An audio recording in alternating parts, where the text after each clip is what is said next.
मुख्यमंत्री आहे। मी साहेबांना सांगितलं काळजी करू नका, भाऊंना त्यावेळेस मी बारामती तालुक्यातनं स्वतः संभाजीराव काकडे तिथले उमेदवार असताना देखील 35,000चं लीड त्या ठिकाणी दिलेलं होतं। अशा पद्धतीनं आम्ही सगळ्यांनी मनापासून काम केलेलं होतं। 91ला तुम्ही पण मला 75 का 80,000चं लीड दिलं, ते पण मी कदापि विसरू शकत नाही। आणि त्याच्यातून माझी राजकीय कारकीर्द सुरू झाली। छत्रपती कारखाना, इतर संस्था, मित्रांनो मी कामाचा माणूस आहे। तुम्हाला सगळ्यांना माहिती आहे, महाराष्ट्राला माहिती आहे, मी स्पष्ट बोलणारा कार्यकर्ता आहे। थोडंसं कधी काही लोकांना थोडं वाईट वाटतं, परंतु संस्था टिकल्या पाहिजेत, योग्य पद्धतीने विकास झाला पाहिजे। आणि करत असताना जातीचा, पातीचा, नात्याचा, गोत्याचा विचार होता कामा नये। समाजातल्या 18 पगड जाती 12 बलुतेदारांना पण हा माणूस आमचाही विचार करतोय, हे सरकार आमचाही विचार करतंय, अशा प्रकारचा संदेश कृतीतनं त्या ठिकाणी गेला पाहिजे। आज तुम्ही पहा, अनेक जण बारामतीची तुलना करतात। आज बारामतीची तुलना करत असताना कितीतरी ठिकाणी महाराष्ट्रामध्ये जात असताना लोक माझ्या देखत सांगतात, आम्हाला निवडून द्या, पुढच्या वेळेस आम्ही आमचा बारामती सारखा विकास करू। ठीक आहे, त्यांना ते योग्य वाटतं। आज राष्ट्रवादी काँग्रेस पक्षानं एक नेतृत्व दत्तामामाच्या रूपाने पुढे आलं। त्याने सांगितलं त्याचे कसे टप्पे टप्पे पुढे गेले आणि तो इथपर्यंत त्या ठिकाणी पोहोचलेला आहे। एक लोकप्रिय आमदार, त्याच्यामध्ये कुणाचंही सरकार असलं तरी जास्त कुठाच्या डोळ्यावर येऊन द्यायचं नाही, आपलं आपलं गुपचूप जाऊन काम करायचं, कारण मतदारांचं काम झालं पाहिजे। म्हणूनच मगाशी स्वर्गीय गिरीश बापट साहेबांचा उल्लेख केला, आमच्या देवेंद्रजींचा उल्लेख केला। त्याही काळामध्ये त्यांनी प्रयत्न केला, सोडला नाही, जिद्द चिकाटी ही त्याने त्या ठिकाणी सोडली नाही आणि त्याच्यातून या तालुक्याचा विकास करण्याचा प्रयत्न खऱ्या अर्थाने त्यांनी त्या बाबतीमध्ये केला। इंदापूरकरांच्या आशा असतील, आकांक्षा असतील, अपेक्षांची पूर्तता करण्याचा त्याचा नेहमीच प्रयत्नाची त्याने पराकाष्ठा केली। त्यांनी लोकांना न्याय मिळवून देण्यासाठी कर्तव्य भावनेतनं सामाजिक बांधिलकी जपून केलेली धडपड, तो आणि त्याचे असंख्य कार्यकर्ते। माझ्या कार्यकर्त्यांनी असं लक्षात आणून देऊ नका की बाबा याला आम्ही नाही का त्यांच्याबरोबर काम करत, दादा आमचं नावच घेत नाही। तुम्हाला जिल्हा परिषद, नगरपालिका, तालुका पंचायतीची तिकीटं दिली की तुमच्या सभेला आल्यावर तुमचं नाव घेतो। आता तो आमदारकीला उभा आहे, आता त्याचं नाव घेतो। त्याच्यामुळं एकंदरीतच त्याची धडपड ही इंदापूरची जनता कधी विसरू शकणार नाही। एक कार्यक्षम, एक सुसंस्कृत, एक कर्तव्यदक्ष, एक संवेदनशील आणि एक अभ्यासू नेतृत्व म्हणून दत्तामामांची ओळख आज इंदापूरला आहे, माझ्या जिल्ह्याला आहे, माझ्या महाराष्ट्राला आहे। आपण सगळ्यांनी, मी नेहमी सांगतो, मी मगाशी संजय सोनवणेंना पण सांगत होतो की आम्ही महायुतीमध्ये काम करतोय, परंतु शिवशाहू फुले आंबेडकरांची विचारधारा, ह्याच विचारधारेने आम्ही पुढे चाललेलो आहे। त्याच्यात कुठेही तसुभर देखील आम्ही कमी पडलो नाही। आज सरकारमध्ये काम करत असताना ज्याचे उल्लेख मामांनी आपल्या भाषणामध्ये केला, त्यांच्या नेतृत्वाखाली इंदापूर तालुक्याच्या मतदारसंघाच्या विकासाची सुरू असलेली घोडदौड पुढे अशीच चालू राहिली पाहिजे, यासाठी इंदापूर तालुका वासियांनो, इथल्या प्रत्येक मतदारांनो, इथल्या सगळ्या माझ्या कार्यकर्त्यांनो, वडीलधाऱ्यांनो, मायमाऊलींनो, तरुण तरुणींनो, तुमचा पाठिंबा, सहकार्य, बळ यापुढे देखील त्याला मिळालं पाहिजे। कारण उद्या तो निवडून आला तर मला ताकद मिळणार आहे, मला ताकद मिळाली तर मी तुम्हाला ताकद देणार आहे। मी त्याच्यातनं महाराष्ट्राचा सर्वांगीण विकास करू शकणार आहे। मी मोदी साहेबांच्याकडे, अमित शहांच्याकडे, शिवराज सिंग चौहान साहेबांच्याकडे, पियुष गोयल यांच्याकडे किंवा नितीन गडकरी यांच्याकडे, यांच्याकडे जाऊन मला माझ्या महाराष्ट्राकरताही पाहिजे, आपणाला हे करून पाहिजे। तुम्ही म्हणाल कसं, कांदा निर्यात बंदी होती, कांदा निर्यात बंदी उठवली की नाही? आज सरकार आपल्या विचाराचं होतं म्हणूनच उठली। आज साखर कारखान्यामध्ये इन्कम टॅक्सची टांगती तलवार होती, स्वतः अमित भाईंनी तिथं गेल्यानंतर ती उठवली, नाहीतर आपले कितीतरी पैसे इन्कम टॅक्सला गेले असते। आज बँकेच्या संदर्भामध्ये अडचणी न येऊन देता 1 रुपयामध्ये पीक विमा देऊन पीक विम्याचे पैसे माझ्या शेतकऱ्यांना कसे मिळतील हा प्रयत्न आम्ही करतो की नाही? आज माझ्या दुधाचे भाव वाढावेत म्हणून परदेशामध्ये माझी दुधाची पावडर निर्यात होण्याच्या करता आज केंद्राची मदत लागते, आज इतर कोणी ती मदत करू शकत नाही. हे एकमेकावर अवलंबून आहे. इंदापूरकरांनो, त्याची जाणीव आपण ठेवा. शिक्षणाच्या संदर्भातल्या गोष्टी, किती गोष्टी मी तुम्हाला सांगू. ते जर चित्र बदलायचं असेल, आता आया बहिणी इतक्या बसल्या, इतके खोटारडी माणसं आहेत समोरची विरोधक. अरे 10वा अर्थसंकल्प सादर करत असताना मी त्याच्यामध्ये माझी लाडकी बहीण योजना आम्ही एकनाथरावांनी देवेंद्रजींनी आणली. त्याच्यामध्ये 1,500 रुपये माझ्या मायमाऊलीला मिळाले पाहिजे. अहो, त्या मायमाऊलीला स्वतःच्या करता किंवा स्वतःच्या नातवंडाकरता किंवा काही घरातल्या कुणाकरता काही घ्यायचं म्हटलं तरी नवऱ्याकडे हात पसरावा लागतोय. जरा नातवंडाला काहीतरी आणायचे, दे ना 10-20 रुपये, 5-50 रुपये. आता तिचे पैसे तिच्या अकाउंटला जातात. ती ठरवणार की माझ्या करता काय केलं पाहिजे, म्हणजे तिच्या स्वतः करता. आज एवढ्या मायमाऊली मला भेटतात, इतके पत्र पाठवतात, इतके फोन येतात, मेसेज येतात की दादा आमचं चांगलं झालंय. गरीबाला गरिबीची किंमत माहिती आहे, मोठ्यांना काय माहिती आहे. तोंडात सोन्याचा चमचा घेऊन जन्माला आलेल्यांना 1,500 रुपयाची किंमत काय कळणार आहे. ती गरीब महिलेला कळती, खुरपणीला जाणाऱ्याला कळती, ती माझ्या धुणभांडी करणाऱ्याला, माझ्या झाडू पोतना करणारी महिला आहे, माझी स्वयंपाक करणारी महिला आहे, तिला ती किंमत कळते. आणि खुशाल मला आत्ता कोणतरी सांगत होतो, दादा इथं भाषण करतात, ती योजना बंद झाली. काय म्हणलं, ती योजनेला काय स्टे आलाय. इतक्या थापा मारतायत. ये बरं समोर कुठं स्टे आलाय दाखव मला. तर स्टे आणणाऱ्याकडे पण बघतो आणि तुझ्याकडे पण बघतो. काय अरे भाषण करा ना, खरं सांगा ना. काय आमचं चुकलं असेल तर सांगा ना, अजित पवारचं हे चुकलं आणि त्याच्यामुळे लोकांचं नुकसान झालं. चुकलं असेल तर मान्य करीन, पण नसेल चुकलं तर कसा मान्य करीन. त्यामुळं त्याच्यामध्ये खुशाल सांगतात स्टे आला. अरे माय माऊलींना विचारा, नोव्हेंबरचे भाऊबीजेचे पैसे पण 3,000 रुपये पाठवले का नाही. टोटल 7.5 आले.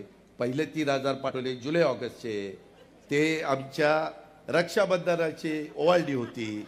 नंतर सप्टेंबरला पाठवले, ते त्याच्यामध्ये माझ्या मायमाऊलीला विश्वास वाटावा. नाही हे बोलतात तसं करतात, हा अजितदादाचा वाद आहे आणि त्या पद्धतीनं पाठवले. त्याच्यानंतर आता भाऊबीज, मला वाटतं 3 तारखेला भाऊबीज आहे. आता आचारसंहिता लागणार होती. जर आचारसंहिता लागली असती तर माझ्या बहिणीला मला एकनाथरावांना देवेंद्रला ओवाळणी देता आली नसती. म्हणून म्हणलं हे कधी लागणार आहे, इतक्या तारखेला. त्याच्या आधी चेक जाऊ द्या, पैसे लगेच अकाउंटला. 3,000 रुपये आता आले की नाही, आले. म्हणजे भाऊबीज पण दिली. माझ्या मायमाऊलींनो, हे म्हणतात ही योजना बंद करायची. तुम्ही आम्हाला, दत्ता मामाला, मला, जे कोणी महायुतीचे उमेदवार ज्या ज्या भागात आहेत, काही ठिकाणी घड्याळ चिन्ह आहे, काही ठिकाणी धनुष्यबाण चिन्ह आहे, काही ठिकाणी कमळ चिन्ह आहे, ते ठिकाणी ते बटन दाबा. पुढं 5 वर्ष या योजना चालू करण्याची जबाबदारी माझी स्वतःची आहे. असा शब्द एकनाथरावांनी दिलाय, देवेंद्रांनी दिलाय, मी पण दिलाय. आम्ही शब्दाचे पक्के आहोत. नुसतं एवढं नाही, माझ्या मायमाऊलींच्या बरोबर माझ्या शेतकऱ्यांची लाईट बिल 0 केलं की नाही, 0चं लाईट बिल आलं की नाही, मागचं देखील 0 केलं. मागचं बऱ्याच जणांचं 5,000, 10,000, 15,000, 20,000 होतंय. 3, 5, 7.5 0चं बिल केलं. आता इथनं पुढं आम्ही तुम्हाला दिवसा लाईट देणार आहे. आत्ताच दत्तामामा म्हणला दिवसा लाईट द्यायची आहे. त्याकरता जनाई, शिरसाई, पुरंदर, लाकडी लिंबोडी ते पण घेतलेलं आहे. आम्ही सोलरचे पॅनल टाकतोय. जवळपास 9,500 मेगावॉट वीज ही सोलरवर तयार करतोय. सूर्यप्रकाश उजाडला, वीज चालू. आपला माझ्या शेतकऱ्याचा शेतीपंप बळीराजाचा चालू. दिवस मावळला, शेतीपंप बंद, घरी जायचं, बायका मुलांच्या मध्ये राहायचं, गप्पा मारायच्या, कसं शिक्षणाचं चाललंय, कसं काय चाललंय. आणि बिबट्याची भीती नाही, विंचुकाट्याची भीती नाही, सापाची भीती नाही. ह्या पद्धतीनं 6 महिन्यांनी तुम्हाला दिवसा वीज देणारे काम जोरात चाललेलं आहे. जोरात काम चाललंय. तोपर्यंत लाकडी लिंबोडी होतीच पूर्ण. ती झाल्यावर पण लाईट बिल नाही, फक्त पाणीपट्टी. फक्त पाणीपट्टी. त्याच्यामुळं तुम्हालाही परवडणार आहे. जे आम्हाला करता पाठीमागे आलं नाही, नवीन टेक्नॉलॉजी आली, नवीन तंत्रज्ञान विकसित झालंय, त्याचा वापर आपण केला पाहिजे. त्याच रस्त्याने आम्ही पुढे चाललेलो आहे. मित्रांनो, एकंदरीतच काम करत असताना बऱ्याच गोष्टी तुम्ही पहा, आमच्या हातामध्ये ज्या संस्था आहेत, माझ्या हातात तुम्ही पुणे जिल्हा बँक दिली. आज बँक चांगली चालली की नाही? आज सुनील इथं बसलाय, चांदेरे व्हाईस चेअरमन. परवाच कुठं लखनौला मिळालं, लखनौला नंबर 1चं बक्षीस मिळालं बँकेला. ठीक आहे, त्यांचं सगळ्यांचं अभिनंदन. दिलेल्या संस्था ह्या तळहाताच्या फोडाप्रमाणे जपायच्या असतात. बँक चांगली चालली, जिल्हा परिषद चांगली चालवली. आता सध्या त्या ओबीसीला आरक्षण मिळालं पाहिजे म्हणून सुप्रीम कोर्टात केस चालू आहे, ती लवकर लागावी. कारण कार्यकर्त्यांना पण झेडपी सदस्य, तालुका पंचायत सदस्य व्हायचं असतं. त्यांनाही वाटतं आम्ही लोकांना खासदार आमदार करायचं आणि आम्ही काय नुसत्या सतरंज्या उचलायच्या का? नाही का उचलायच्या. तुम्हालाही मिळालं पाहिजे. त्या ठिकाणी तुम्हाला वेगवेगळी पदाच्या करता हे एकदा इलेक्शन उद्या त्याच्या मागच लागणार आहे. त्याही निवडणुका लवकर कशा लागतील त्या पाहणार आहे. मित्रांनो, एवढंच नाही, आपला पुणे जिल्हा दूध संघ पण चांगला चालवलाय, बारामती तालुका दूध संघ पण चांगला चालवलाय. संस्था चालवायला नेतृत्वामध्ये धमक आणि ताकद असावी लागते. ते येड्यागाबाळाचं काम नाही. तुमचा दूध गंगा दूध संघाची काय अवस्था आहे? वाट लागली. त्याच्यानंतर अमृत आलं, आता सॉरी अमूल आता अमूलनी तरी काहीतरी होईल.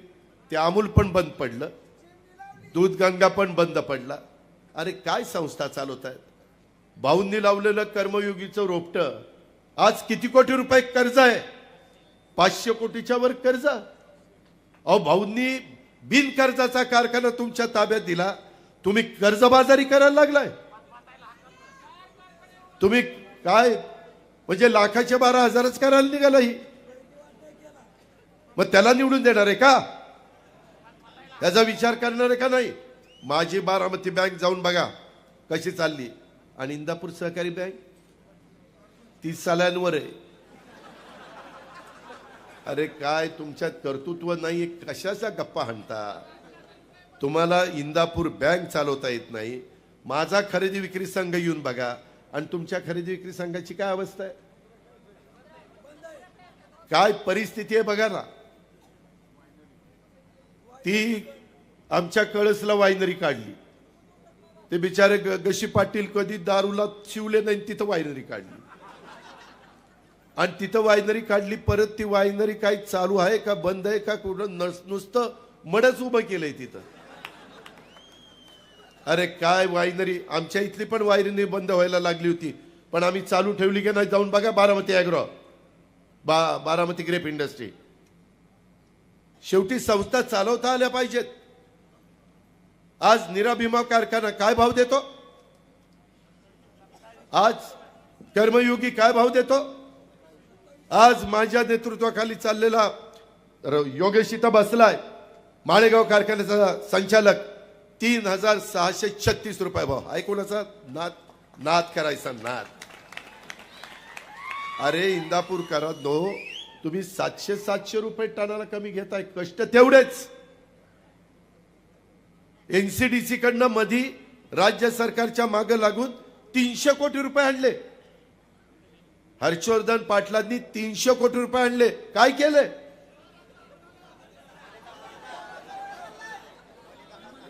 सगळं गोड गोड बोलून आमच्याकडनं, देवेंद्र फडणवीसांच्याकडनं, एकनाथरावांच्याकडनं, अमित शहाकडनं मंजूर करून घेतलं, आणि सोयीचं आलं की गेला निघून.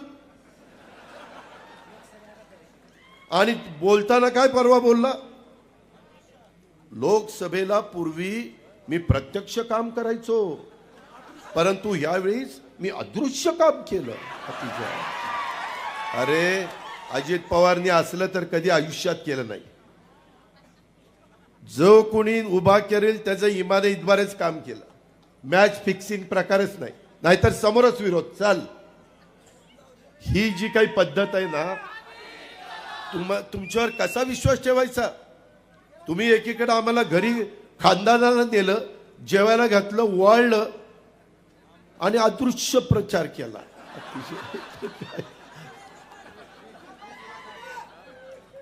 याला आता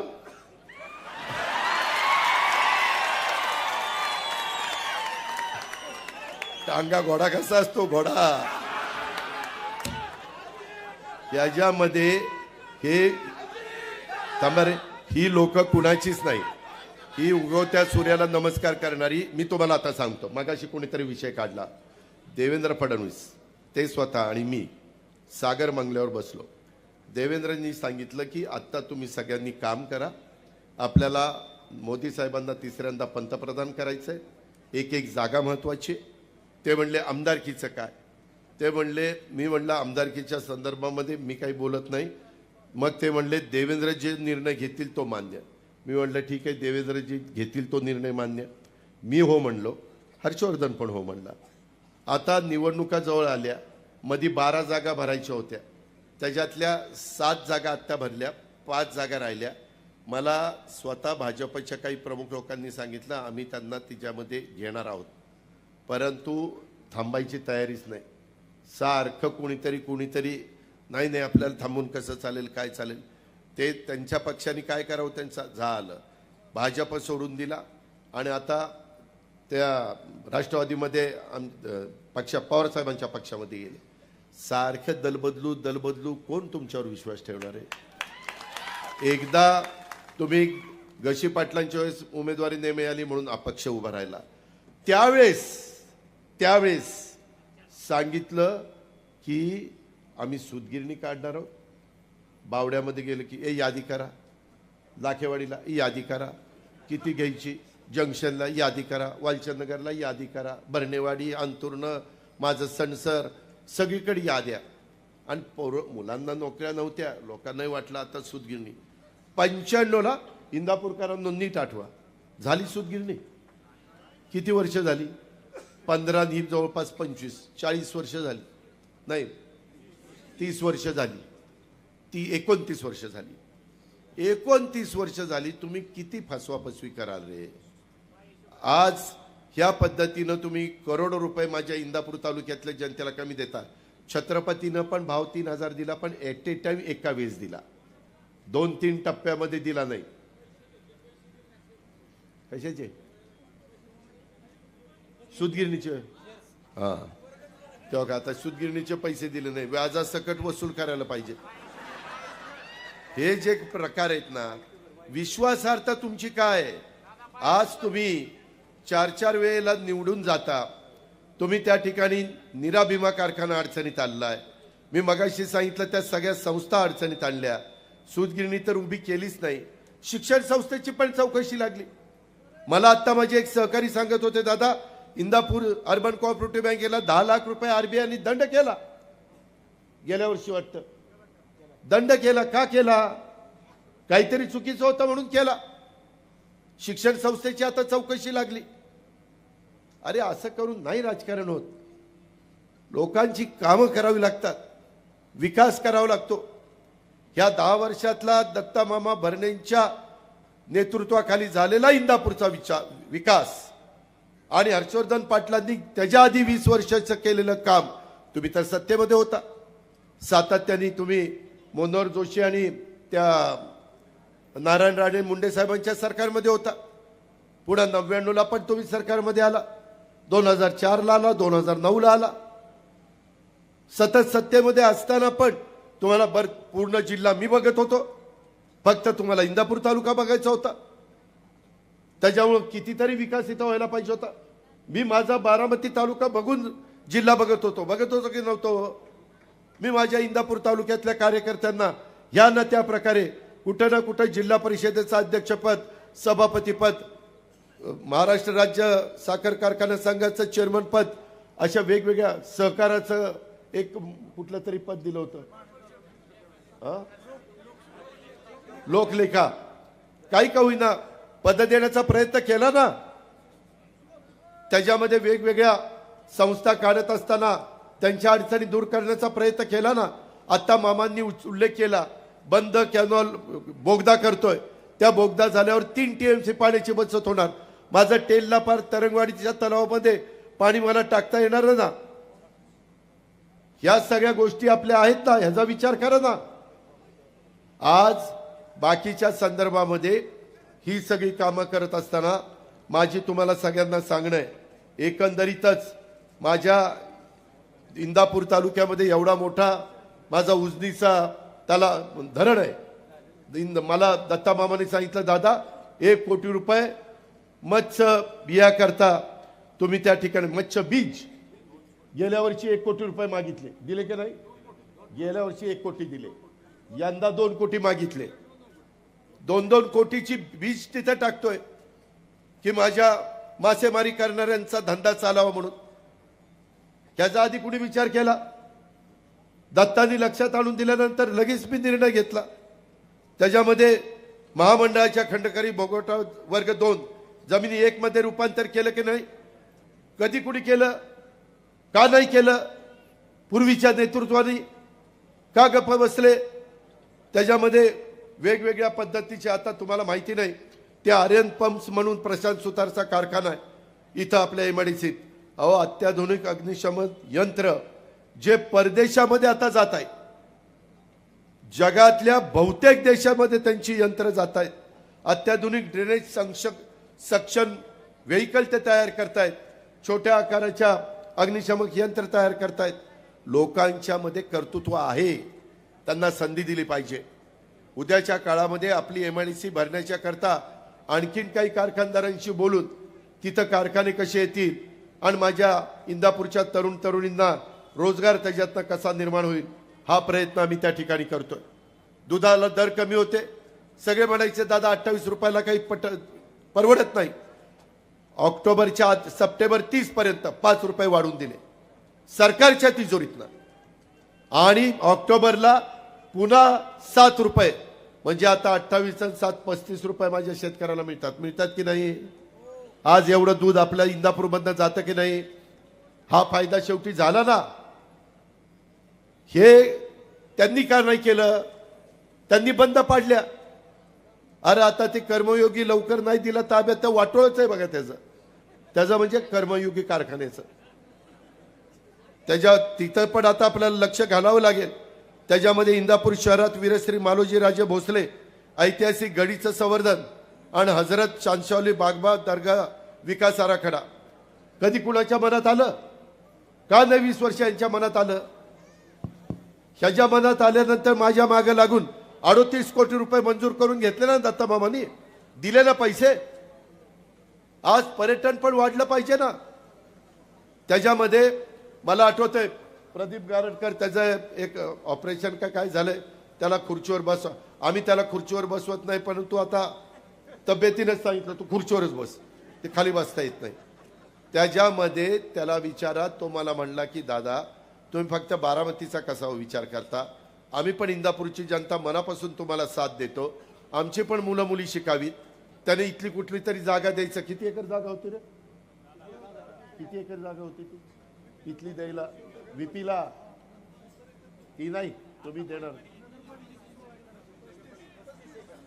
30 का 35 एकर, तिथं विरोध केला मी। माझे 65 एकर जागा विकत घेतली, तिथं शिक्षण संस्था काढली की नाही? आज मुलं मुली शिकत की नाही? इंग्लिश मीडियम नाही, कॉलेज आहे की नाही, आपलं पॉलिटेक्निक आहे की नाही, हॉस्टेल आहे की नाही? केलं पाहिजे। उलट बरं झालं त्यांनी विरोध केला त्यावेळेस, ते झालं तरी तिथं, आणि ती पण जागा आपल्याला शिल्लक राहिली आपल्या शहराच्या विकासाच्या करता। आता मगाशी दत्ता मामांनी सांगितलं एवढा मोठा पूल, अशी चर्चा करत करत मी 382 कोटीचा पूल मंजूर केला, आणि खुशाल म्हणतात की त्याच्यामध्ये काय ह्याची काही गरज नव्हती। अरे कशाची काय गरज नव्हती? लोकांचं जेवढं दळणवळणाचं साधन, माझी इंदापूरची बाजारपेठ त्याच्यात तर वाढणार आहे। मला संजय मामा म्हणला दादा करमळ्याची लोक आता जास्त इंदापूरला जातील, फायदा शेवटी इंदापूरचा आहे ना। अहो आता बॅकवॉटरवर पण मी एवढा मोठा एक प्रकल्प मंजूर करतोय, सोलापूरच्या कलेक्टरची चर्चा मी केलेली आहे, आणि त्याच्यामध्ये पर्यटन, इथं वेगवेगळ्या प्रकारचे पक्षी पाहायला लोक येतात, फ्लेमिंगो, त्या सगळ्याच्या मध्ये खूप सुंदर माझा प्लॅन आहे।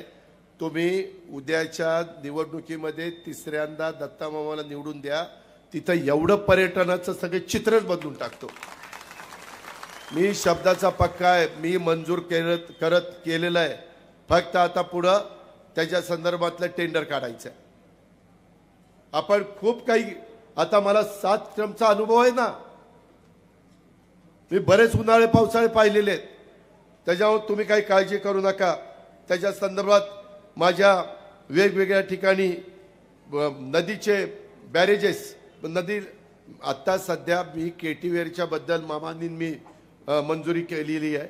परंतु काही केटीवेरचं रूपांतर मला बॅरेजेसमध्ये, जसं माझा उद्धटचा बॅरेज आहे आणि खाली एक माझ्या सांगवीच्या पलीकडे एक बॅरेज आहे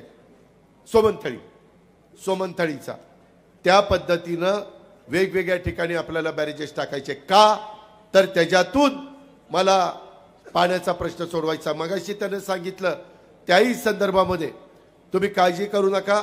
आता काही गोष्टी मी उघड करत नाही, परंतु मामांनी जी इच्छा प्रदर्शित केलेली आहे, कुठून पाणी आणायचं, कशा पद्धतीने आणायचं, ती जबाबदारी माझी. त्याबद्दल तुम्ही काळजी करू नका. माझं देवेंद्रचं बोलणं झालेलं आहे. माझं त्याच्यामध्ये आमचा राहुल कुल पण त्या मीटिंगला होता. त्याच्यावर ते पण मी काम तुमचं त्या बाबतीमध्ये करून देतो.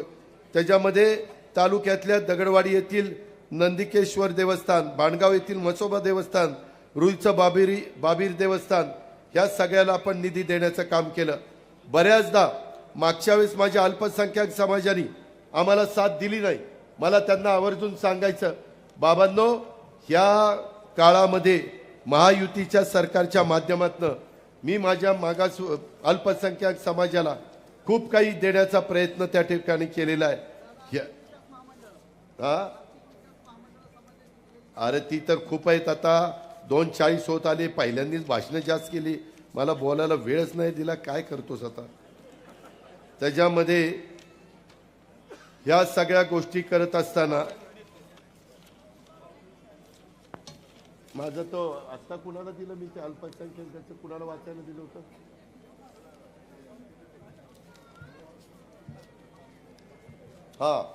अल्पसंख्याकाच्या बद्दल जसं मी टार्टी काढलं, बार्टी काढलं, सारथी काढलं, महाज्योती काढलं, अमृत काढलं, त्याच धर्तीवर अल्पसंख्याक संशोधन प्रशिक्षण संस्था, त्याच्यामध्ये मार्टी काढलं. का तर माझ्या मुस्लिम समाजाच्या मुलामुलींना फायदा व्हावा. छत्रपती संभाजीनगरमध्ये अल्पसंख्याक आयुक्तालय आणि जिल्हा स्तरावर अल्पसंख्याक कक्ष त्या ठिकाणी स्थापन केलं. मौलाना आझाद अल्पसंख्याक आर्थिक विकास महामंडळाला शासनाकडनं देण्यात येणाऱ्या हमीची मर्यादा 30 कोटीवरून 30 कोटी 500 कोटी रुपयेपर्यंत वाढवली आणि महामंडळाचं भांडवल 1000 कोटी रुपये केलं. शैक्षणिक कर्जाची मर्यादा त्या पण माझ्या मुलामुलींच्या करता 5 लाखावरून 20 लाखापर्यंत नेली. परदेशामध्ये माझ्या अल्पसंख्याक मुलामुलींना जायचं असेल, इतरांच्या करता व्यवस्था केलीच, परंतु त्यांच्या करता ती शिष्यवृत्ती वाढवून त्यांना त्याच्यामध्ये मोठ्या प्रमाणावर वाढ केली. कारण ती मुलं मुली पण शिकली पाहिजेत. आता परदेशात शिक्षणाची संधी मिळावी, गुणवत्तेला वाव मिळावा म्हणून अल्पसंख्याक समुदायातील 75 विद्यार्थ्यांना प्रतिवर्षी 40 लाख रुपये प्रत्येकी शिष्यवृत्ती देण्याचा निर्णय आम्ही त्या ठिकाणी घेतला. 15 जिल्ह्यामध्ये अल्पसंख्याक समाजातील महिलांचे नवीन 2800 बचत गट स्थापन करण्याच्या करता आम्ही जाचकाठी होत्या. महिला यायच्या, दादा ही अटी बंद करा, त्या अटी मी बंद करून टाकल्या. डॉक्टर झाकीर हुसेन मदरसा आधुनिकीकरण योजनेत प्रतिवर्षी 2 लाख रुपये देता येत होते, ते आता प्रतिवर्षी 10 लाख केलेले आहेत. मदरशांना शिक्षणामध्ये 6000 रुपये मिळत होते, त्यांना 16000 रुपये महिना पगार केला आणि काहींना 8000 रुपये मिळत होते, त्यांना आता 18000 रुपये त्या ठिकाणी मंजूर केले. अशा पद्धतीनं बऱ्याचशा ठिकाणी मदरशांना सोलर प्रणालीद्वारे वीज पुरवठा करण्याचा निर्णय त्या ठिकाणी घेतला. आणि मगाशी मामा जे म्हणत होता अल्पसंख्याक समाजाला मी निधी देतो, प्रथम अर्थसंकल्पामध्ये 700 कोटी रुपयाची तरतूद केली आणि आता 300 कोटीची 1000 कोटीची तरतूद केली. काँग्रेसवाले देखील देत नव्हते. माझ्या मुस्लिम बांधवांनो, माय माऊलींनो लक्षात घ्या, माझ्या लाडकी बहीण योजनेचा फायदा माझ्या मुस्लिम समाजातल्या पण महिलांना झालाय की नाही? सगळ्या समाजाला झाला. मी भेदभाव केला नाही. ह्या पद्धतीने हे तुमचं सरकार आहे, ते सरकार आपल्याला परत आणायचंय। ह्या बाकीच्यांच्या भूलथापांना बळी पडू नका। आज आम्ही अतिशय चांगल्या पद्धतीनं उद्याच्या काळामध्ये महाराष्ट्राचा सर्वांगीण विकास करणार आहे। हे खोटं बोलतात की महाराष्ट्रातले उद्योग गुजरातमध्ये गेले, अजिबात गेले नाही। मी सिद्ध करून देतो। आज देखील तुमचा माझा महाराष्ट्र देशात पहिल्या क्रमांकावर एफडीए मध्ये गुंतवणुकीमध्ये आहे। मग कसा पहिला क्रमांक आहे? काही बोलायचं, खोटं बोलायचं, रेटून बोलायचं। मागं असंच म्हणले संविधान बदलणार। अरे कोण संविधान बदलतंय? उलट प्रत्येक ठिकाणी आता संविधान भवन बांधतोय, संविधानाचा आदर करतोय, सगळ्या दुनियाला सांगतोय जोपर्यंत चंद्र आणि सूर्य आहे तोपर्यंत कुणी मायेचा लाल डॉक्टर बाबासाहेब आंबेडकरांचं संविधान बदलू शकत नाही। आणि तुम्ही आमच्याबद्दल खोटं सांगताय, नरेटिव्ह सेट करताय। माझ्या माय माऊली मोठ्या प्रमाणावर आमच्या पाठीशी उभ्या राहिल्यात, तर त्यांना सांगताय तुमची लाडकी बहीण योजना बंद केली। स्टे आला, कुठला स्टे आला? दाखव स्टे। स्टे आला ना, दाखव स्टे। उदे हे दूध का दूध, पाणी का पाणी। हे जे काही प्रकार चाललेले आहेत हे प्रकार बंद झाले पाहिजेत। माझी आपल्याला सगळ्यांना विनंती आहे की नाही, हायकोर्टाचं आता बघा, हे हायकोर्टाचं खंडपीठ आपण नाही पुण्याचं, त्याच्यामध्ये बारामतीला सेशन कोर्टात तुम्ही सगळे वकील आणि बाकीचे जायचा। मी बारामतीच्या सेशन कोर्टामध्ये तुम्ही येत असताना ते बंद करून इथं मंजुरी देऊन इथलं काम सुरू केलं। मी असा हे केलं नाही की कशाला, इथंही लोकांची सोय झाली पाहिजे, इथल्याही वकिलांची सोय झाली पाहिजे। शेवटी स्वतःपुरतं बघून चालत नाही। आज आपल्याला राज्याला पुढे न्यायचं आहे, त्यावेळेस इंदापूर तालुका देखील सर्व बाबतीत अग्रेसर राहिला पाहिजे, ही आमच्या सारख्याची भूमिका आहे। आणि कदाचित माझ्यावर टीका करतील की अजित पवारांनी सोमेश्वरचा उल्लेख केला, 3571 रुपये भावाचा, 3636 माळेगावचा। छत्रपतीचा भाव कमी आहे त्याच्याकरता मी बारकाईनं लक्ष घातलेलं आहे। आता 3000 रुपये दिला, काही अडचणी मधल्या काळामध्ये आल्या, त्या अडचणीतनं बाहेर काढण्याचं काम माझं चाललेलं आहे। मी मागे असा सोमेश्वर कारखाना अडचणीत आला होता, मी बाहेर काढला आणि आज राज्यामध्ये पहिल्या 5 क्रमांकावर आणून ठेवलाय। मला थोडासा वेळ द्या, मी छत्रपती सहकारी साखर कारखाना पण पहिल्या 10 मध्ये आणून दाखवलं।